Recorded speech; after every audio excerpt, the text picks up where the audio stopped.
आज हम करेंगे 9th क्लास का सिविक्स राजनीति विज्ञान का अध्याय 5 संस्थाओं का कामकाज। इस लेसन को समझाने से पहले मैं आपको बता देती हूँ, कोई भी देश, खास तौर पे जो लोकतांत्रिक देश होते हैं, उन देशों का शासन बिना संस्थाओं के नहीं चल सकता। लेसन क्या हमारा संस्थाओं का कामकाज।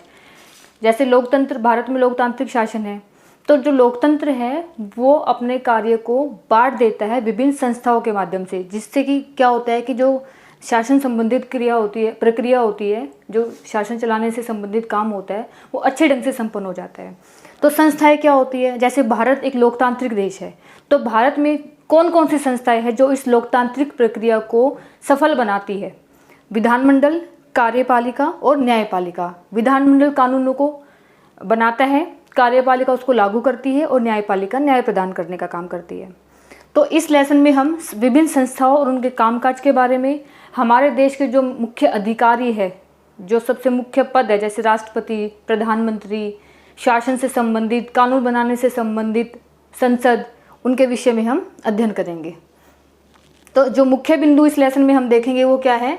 सबसे पहला, मुख्य नीतिगत फैसले कैसे किए जाते हैं। इसका मतलब क्या हुआ कि देश, नीति मतलब होता है कानून बनाना, नियम कानून। तो मुख्य नीतिगत फैसले कैसे किए जाते हैं, इसका मतलब क्या हुआ कि देश से संबंधित कानून, जो इसमें शब्द आया है नीतिगत, विभिन्न नीतियों से संबंधित जो फैसले करता है वो कौन करता है।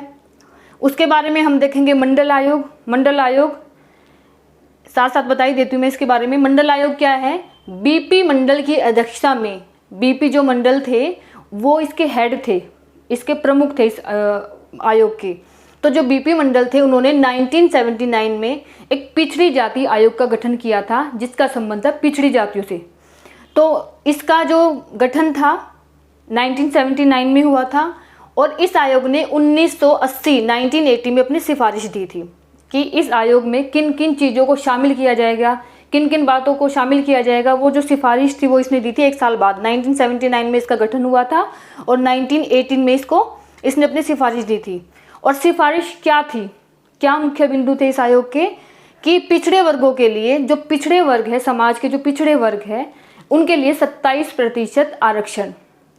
देखिए, हमारा जो संविधान आज़ादी के बाद बना था, उस संविधान में अनुसूचित जाति और जनजातियों के आरक्षण की व्यवस्था पहले से ही कर रखी है, क्योंकि उनकी संख्या समाज में, अल्पसंख्यक थे, समाज में कम थी। तो हमारे जो संविधान निर्माता थे उन्होंने पहले ही इस बात का अंदाज़ा लगा लिया था कि इनकी संख्या समाज में कम है, हो सकता है आने वाले समय में ये समाज में कभी पिछड़ ना जाए, तो इनके लिए आरक्षण की व्यवस्था की थी, जिससे कि भारत में सभी, चाहे अल्पसंख्यक है चाहे वर्ग बहुसंख्यक है, उनको एक सही तरीके से साथ लेके चला जाए। तो अनुसूचित जाति और जनजाति के आरक्षण की व्यवस्था तो पहले ही थी, लेकिन जो मंडल आयोग था वो पिछड़ी हुई जातियों के आरक्षण से संबंधित था, जिसकी व्यवस्था पहले नहीं की थी। तो 1979 में इसने इससे संबंधित कार्य किया था। फिर हम देखेंगे संसद में क्या, लोकसभा और राज्यसभा। देखिए, सबसे पहले आपको संसद है क्या इसके बारे में पता होना चाहिए। संसद क्या है, संसद एक संस्था है जो हमारे देश से संबंधित, देश को चलाने के लिए कानून बनाते हैं, उससे संबंधित काम किए जाते हैं। अब वो कानून बनाने का काम कौन करता है, हम वोट दे के, जैसे हमारे देश में क्या है, सार्वभौमिक वयस्क मताधिकार है कि प्रत्येक पुरुष या स्त्री जिसकी आयु 18 साल या 18 साल से ज़्यादा की है वो वोट दे सकता है।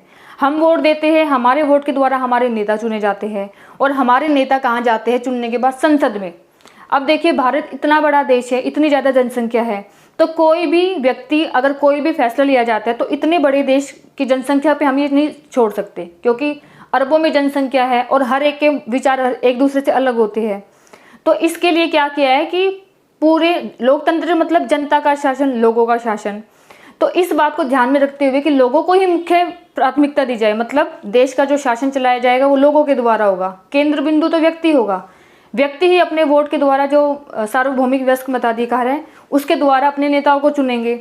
लेकिन उन्होंने जो अपने नेता चुने वो जब संसद में गए तो लोगों की जो मांग होगी, लोगों की जो बातें होगी, लोगों के जो लिए कानून बनाया जाएगा, उनके लिए जो कार्य किया जाएगा, वो काम डायरेक्ट व्यक्ति तो करेगा नहीं, वो करेंगे उनके चुने हुए जो प्रतिनिधि है वो।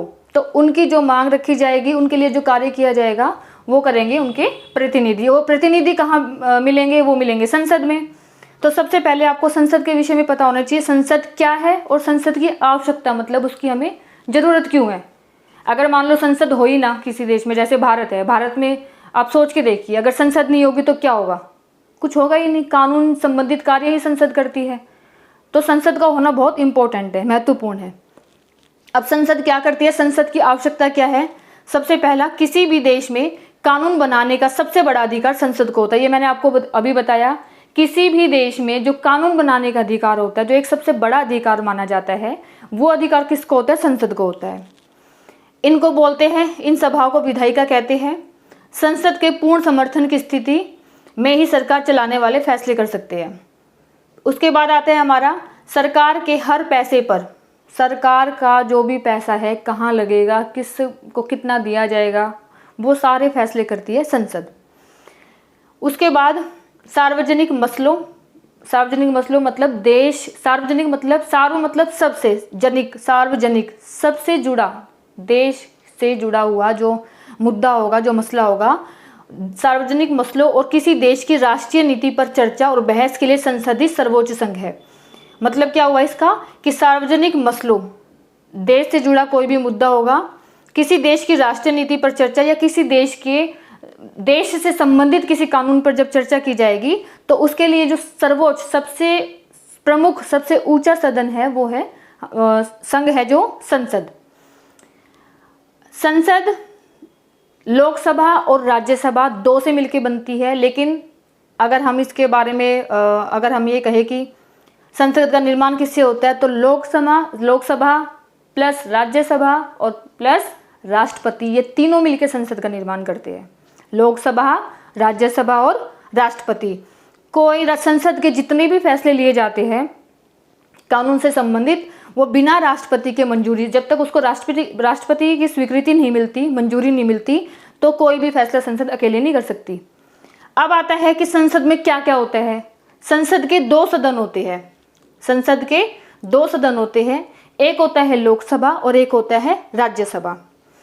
जो लोकसभा होता है उसका कार्यकाल 5 साल का होता है, और जो लोकसभा के सदस्य होते हैं वो डायरेक्ट, मतलब व्यक्ति, जो सार्वभौमिक व्यस्क मताधिकार मैंने आपको बताया था कि जो भी स्त्री या पुरुष 18 साल या उससे ज़्यादा का है वो वोट डालेगा, उसके द्वारा नेता चुने जाएंगे। वो जो नेता है वो जाएंगे लोकसभा में। दूसरा, जो लोकसभा होती है उसका कार्यकाल 5 साल का होता है।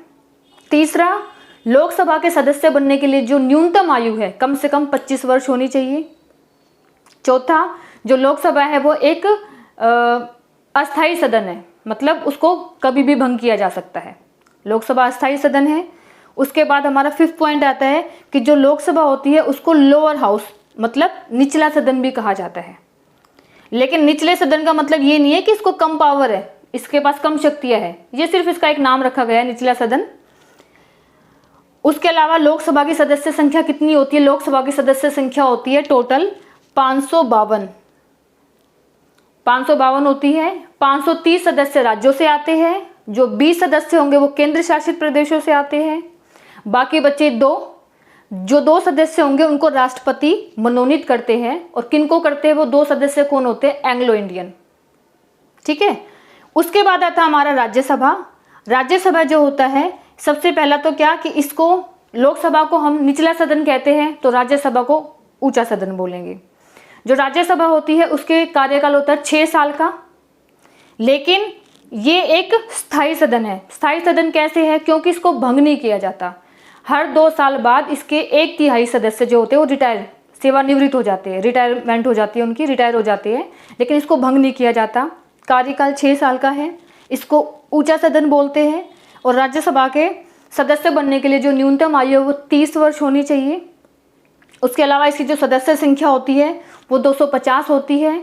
उसमें से 230 सदस्य तो राज्य विधानसभाओं से आते हैं। बाकी जो 12 सदस्य बचे वो 12 सदस्यों को राष्ट्रपति मनोनीत करता है। देखिए, लोकसभा में राष्ट्रपति 2 सदस्य मनोनीत करता है, एंग्लो इंडियन, और राज्यसभा में 12 सदस्य मनोनीत किए जाते हैं। वो 12 सदस्य होते कौन है? जिनको साहित्य के क्षेत्र में, कला के क्षेत्र में विशेष ख्याति, जो बहुत फेमस व्यक्ति होते हैं, जिनको विशेष ख्याति प्राप्त होती है, वो व्यक्ति होते हैं।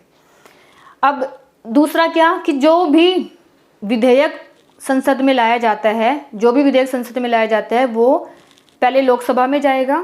लोकसभा के सदस्य 2/3 लोकसभा के 2/3 सदस्य जब अपनी सहमति दे देंगे, उस पर हस्ताक्षर कर देंगे बहुमत से, तो उसके बाद वो राज्यसभा में जाएगा। फिर जब राज्यसभा के भी 2/3 सदस्य उस पर अपनी सहमति दे देंगे, उसके बाद वो कोई विधेयक जो होता है वो जाता है हमारे राष्ट्रपति के पास। जब राष्ट्रपति उस पर अपने हस्ताक्षर करते हैं, अपने साइन करते हैं, अपनी मंजूरी देते हैं, तभी विधेयक कानून बनता है। तो प्रक्रिया समझ में आई? कानून बनने की प्रक्रिया क्या है? पहले कोई भी विधेयक लोकसभा में जाएगा, लोकसभा में हमारे चुने हुए प्रतिनिधि होते हैं, फिर वो विधेयक राज्यसभा में जाएगा, फिर राज्यसभा में भी पहले लोकसभा में पास किया जाएगा, फिर राज्यसभा में पास किया जाएगा, उसके बाद वो राष्ट्रपति के हस्ताक्षर के लिए आएगा। जब राष्ट्रपति उस पर अपनी सहमति दे देंगे तो वो विधेयक कानून बन जाता है। उसके बाद आता है हमारा कि राष्ट्रपति और प्रधानमंत्री, इनकी क्या शक्तियाँ होती है। देखिए, राष्ट्रपति जो होता है वो हमारे देश का बहुत महत्वपूर्ण पद है। राष्ट्रपति कार्यपालिका के प्रधान होते हैं, जो राष्ट्रपति है वो कार्यपालिका के प्रधान होते हैं। और ये राष्ट्रपति के लिए क्या कहा जाता है कि जो राष्ट्रपति है वो राष्ट्रीय अध्यक्ष होता है, मतलब पूरे राष्ट्र का हेड होता है, राष्ट्र का अध्यक्ष होता है, और औपचारिक रूप से देश का सबसे बड़ा, अभी मैंने बताया सबसे महत्वपूर्ण पद होता है राष्ट्रपति का, और ये राष्ट्र का अध्यक्ष होता है। राष्ट्रपति क्या क्या काम करता है? राष्ट्रपति जितनी भी देश की बड़ी बड़ी नियुक्तियां होती है, जैसे सर्वोच्च न्यायालय का न्यायाधीश, उच्च न्यायालय का न्यायाधीश, अंतर्राज्यीय विकास परिषद, महालेखा परिषद, इन सब की जो नियुक्ति करता है वो राष्ट्रपति करता है। दूसरा, राष्ट्रपति ही प्रधानमंत्री की नियुक्ति करते हैं और प्रधानमंत्री की सलाह से अन्य मंत्रियों की नियुक्ति करते हैं। तीसरा, जो राष्ट्रपति होते हैं वो अध्यादेश भी जारी करते हैं। अध्यादेश का मतलब होता है कानून। जब लोकसभा और राज्यसभा दोनों में से मान लो कोई भी उस समय किसी की बैठक नहीं हो रही, कोई उनकी मीटिंग नहीं हो रही, और अचानक से किसी कानून की आवश्यकता पड़ जाती है, तो राष्ट्रपति को ये पावर भी है कि वो बिना उनके भी अध्यादेश जारी कर सकता है ऐसी स्थिति में। उसके अलावा जो राष्ट्रपति होता है उसके बारे में ये कहा जाता है कि जो राष्ट्रपति है, हमारे देश में 3 सेनाएं होती है, जल सेना, वायु सेना और थल सेना। जो तीनों सेनाएं होती है उनका सर्वोच्च कमांडर जो होता है वो राष्ट्रपति होता है। उसके अलावा राष्ट्रपति क्या करते हैं? जो राष्ट्रपति होते हैं वो उसकी अध्यादेश जारी करते हैं, बड़ी बड़ी नियुक्तियां करते हैं। राष्ट्रपति प्रधानमंत्री की नियुक्ति करते हैं, प्रधानमंत्री की सलाह से अन्य मंत्री की नियुक्ति करते हैं। अगर किसी व्यक्ति को सर्वोच्च न्यायालय द्वारा मृत्युदंड दिया जाता है, उसको मृत्युदंड की सजा दी जाती है, तो राष्ट्रपति के पास ये पावर है कि वो उसकी जो सजा है उसको माफ़ भी कर सकता है, कम भी कर सकता है। तो इसको बोलते हैं क्षमादान की शक्ति। तो जो राष्ट्रपति है उसको क्षमादान की शक्ति प्राप्त है। उसके अलावा राष्ट्रपति को वित्तीय शक्ति प्राप्त है। वित्तीय शक्ति का मतलब क्या है? वित्तीय आपातकालीन शक्तियाँ भी प्राप्त है। जैसे उसमें 3 आर्टिकल होते हैं जो आपातकालीन शक्तियाँ हैं, राष्ट्रपति को 3 आर्टिकलों के अंदर अनुच्छेद है जो 3, उनके अंतर्गत ये पावर प्राप्त है। जैसे अनुच्छेद 352, 356 और 360। अब इसके बारे में समझिए होता क्या है। अगर देश में युद्ध की स्थिति हो जाती है, जैसे चीन के साथ जब हमारा युद्ध हुआ था, पाकिस्तान के साथ जब युद्ध हुआ था, तब राष्ट्रपति ने इसका प्रयोग किया था। तो राष्ट्रपति आपातकालीन शक्तियों का इस्तेमाल करता है। इसका मतलब क्या हुआ? उस समय राष्ट्रपति सारे शासन को अपने हाथ में ले लेते हैं युद्ध की स्थिति में। दूसरा होता है जब राष्ट्रपति को ये लगे कि देश का शासन संविधान के अनुसार नहीं चल रहा। देश का शासन, क्योंकि हमारे देश का शासन हमारे संविधान के अनुसार चलता है, लेकिन जब ये लगे राष्ट्रपति को कि हमारे देश का शासन संविधान के अनुसार नहीं चल रहा है, तो आपातकालीन शक्तियों का इस्तेमाल किया जाता है। तीसरा होता है कि अगर राष्ट्रपति को ये लगे कि देश में धन संबंधित, पैसे से संबंधित अगर परेशानी है, तो उस समय भी राष्ट्रपति इस शक्ति को अपने हाथ में ले लेते हैं। और उस समय क्या करते हैं? राष्ट्रपति जो है वो व्यक्तियों के जो मौलिक अधिकार है उनको कुछ समय के लिए स्थगित कर सकते हैं। कुछ समय के लिए नागरिकों के मौलिक अधिकार है जो उन पर पाबंदी लगा सकते हैं, प्रतिबंध लगा सकते हैं। तो ये जो तीनों अधिकार है, ये 352, अनुच्छेद 352, अनुच्छेद 356 और अनुच्छेद 360, इसके तहत राष्ट्रपति को प्राप्त है। तो राष्ट्रपति की शक्तियाँ क्या हो गई? बड़ी बड़ी नियुक्तियाँ करना, अध्यादेश जारी करना। और हाँ, राष्ट्रपति क्या करते हैं? संसद की जब लोकसभा की जो बैठक होती है, वो बैठक कब होगी, कब तक चलेगी, कब वो बैठक भंग होगी, वो सारे फैसले राष्ट्रपति करते हैं। लोकसभा का जो अध्यक्ष होता है वो राष्ट्रपति के द्वारा उसका चुनाव होता है। तो ये सब राष्ट्रपति की शक्ति हमने देखी। उसके बाद आती है प्रधानमंत्री। जो राष्ट्रपति है वो राष्ट्र का अध्यक्ष है, लेकिन जो प्रधानमंत्री है वो हमारी सरकार का अध्यक्ष है, सरकार का प्रमुख है। प्रधानमंत्री क्या करता है? राष्ट्रपति प्रधानमंत्री को चुनता है और प्रधानमंत्री विभिन्न मंत्रियों की नियुक्ति करते हैं। प्रधानमंत्री विभिन्न मंत्रियों को कि किस मंत्री को कौन सा विभाग मिलेगा। जैसे आपको पता है कि शिक्षा मंत्री अलग है, स्वास्थ्य मंत्री अलग है, परिवहन मंत्री अलग है। तो ये किस मंत्री को कौन सा विभाग दिया जाएगा, इसका फैसला प्रधानमंत्री करते हैं। अगर प्रधानमंत्री की मृत्यु हो जाती है अचानक, तो जितने भी मंत्री हैं सबको त्यागपत्र देना होता है, क्योंकि ये सामूहिक उत्तरदायित्व, इसके लिए शब्द यूज होता है सामूहिक उत्तरदायित्व। कि अगर एक प्रधानमंत्री जी, अगर प्रधानमंत्री के साथ कुछ दुर्घटना हो जाती है या इनके साथ कुछ ऐसी घटना घट जाती है, तो उसके लिए सभी मंत्रियों का उत्तरदायित्व बनता है कि वो सभी के सभी अपने पद से त्याग दे दे, इस्तीफा दे दे। उसके बाद राष्ट्रपति के लिए, राष्ट्रपति जो भी काम करते हैं उनमें सलाह ली जाती है प्रधानमंत्री की। तो प्रधानमंत्री का कार्य क्या होगा? राष्ट्रपति को परामर्श देना देश से जुड़े किसी भी मुद्दे पर। तो ये लेसन हमारा यहीं ख़त्म होता है। एक बार शॉर्ट में बता देती हूँ हमने इसमें क्या क्या देखा। हमारा लेसन है संस्थाओं का कामकाज। तो सबसे पहले हमने देखा कि क्योंकि भारत एक लोकतांत्रिक देश है और लोकतांत्रिक देशों की जो व्यवस्था है वो संस्थाओं से जुड़ी होती है। कोई भी लोकतांत्रिक देश बिना संस्थाओं के सहयोग से शासन का संचालन नहीं कर सकता। तो इसमें हमने क्या पढ़ा कि सबसे पहले तो मुख्य नीतिगत, इसका मतलब क्या हुआ? देश को चलाने से संबंधित जो कानून होते हैं, जो नीतियाँ होती है, उनके फैसले कौन करता है। उसके बाद हमने देखा मंडल आयोग जो पिछड़ी जातियों से संबंधित है, इसके अध्यक्ष बीपी मंडल है। ये आयोग 1979 में आया और एक साल बाद 1980 में इसकी सिफारिशें लागू की गई। उसके बाद हमने लोकसभा और संसद के दो सदन हैं, एक लोकसभा और एक राज्यसभा। लोकसभा को निचला सदन कहा जाता है, इसका कार्यकाल 5 साल का है। 5 साल बाद ये भंग हो जाती है। सदस्य संख्या 552 है। और राज्यसभा के बारे में क्या देखा हमने कि जो राज्यसभा है वो एक ऐसा सदन है जिसका कार्यकाल 6 साल का है, लेकिन क्योंकि लोकसभा अस्थायी है, अस्थायी का मतलब होता है कि कभी भी भंग हो सकता है, लेकिन जो राज्यसभा है वो स्थायी सदन है क्योंकि उसको भंग नहीं किया जाता। इसके सदस्य जो होते हैं वो हर 2 साल बाद रिटायर हो जाते हैं, सेवानिवृत्त हो जाते हैं। लोकसभा को कहा जाता है निचला सदन, राज्यसभा को कहा जाता है ऊंचा सदन।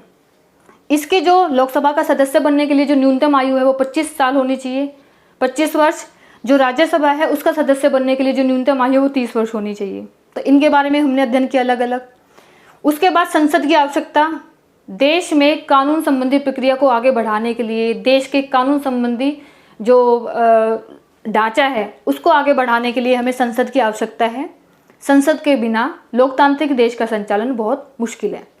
फिर हमने राष्ट्रपति के बारे में पढ़ा कि राष्ट्रपति राष्ट्र का अध्यक्ष होता है और इनकी ये जो राष्ट्रपति है ये देश का सबसे महत्वपूर्ण पद है, बहुत सारी शक्ति इनके हाथ में है। उसके बाद हमने देखा कि जो प्रधानमंत्री वो सरकार के प्रमुख होते हैं, उनको क्या क्या शक्तियाँ मिली है। फिर हमने देखा राजनीतिक और स्थायी कार्यपालिका। राजनीतिक और स्थायी कार्यपालिका, स्थायी कार्यपालिका में हमारे प्रशासनिक अधिकारी होते हैं, IPS, IAS, जो इनके जो सदस्य होते हैं वो स्थायी कार्यपालिका में आते हैं। राजनीतिक कार्यपालिका में जो भी संस्थाएं मैंने बताई वो राजनीतिक कार्यपालिका से संबंधित है। तो ये लेसन हमारा यहीं ख़त्म होता है। चैनल को सब्सक्राइब कीजिए जिससे कि आगे जो भी मैं वीडियो अपलोड करूं उसका नोटिफिकेशन आप तक आ जाए।